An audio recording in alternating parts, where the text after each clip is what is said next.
اولڈھم کی مدینہ مسجد میں سالانہ محفل میلاد النبی صلی اللہ علیہ وآلہ وسلم کا اہتمام کیا گیا، جس میں عاشقان رسول نے کثیر تعداد میں شرکت کی ہے۔ تفصیلات بتا رہے ہیں تنویر نقوی اپنی اس رپورٹ میں۔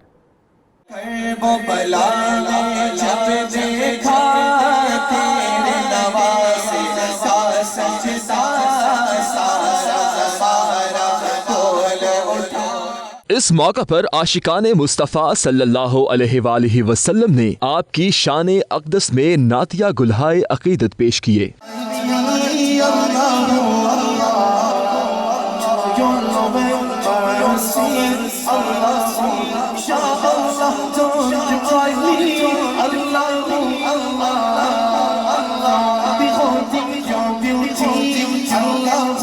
علماء کرام نے آپ کی سیرت طیبہ پر روشنی ڈالتے ہوئے کہا کہ آپ صلی اللہ علیہ وآلہ وسلم نے عرب جیسے علم و تہذیب سے عاری معاشرے میں جہالت کے اندھیروں کو ختم کر کے اسے دنیا کا تہذیب یافتہ معاشرہ بنا دیا۔ اس موقع پر پاکستان کے مشہور نعت خواں قاری شاہد نے نعتیہ کلام پڑھ کر حاضرین کا ایمان تازہ کر دیا۔ اس موقع پر فضا درود و سلام سے گونجتی رہی۔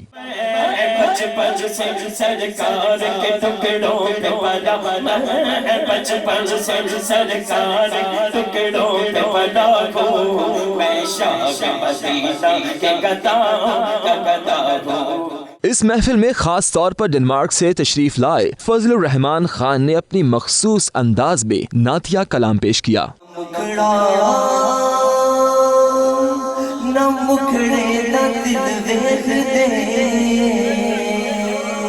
نہ مکھڑا نہ مکھڑے نہ دل دیکھ دے، میرے آقا جی ویکھڑ دے دل ویکھ دے، میرے آقا جی ویکھڑ دے دل ویکھ دے۔ اس موقع پر جشن عید میلاد النبی صلی اللہ علیہ وآلہ وسلم کے سلسلہ میں کیک بھی کاٹا گیا۔ آخر میں لنگر تقسیم کیا گیا اور ملت اسلامیہ کے لیے دعائیں کی گئیں۔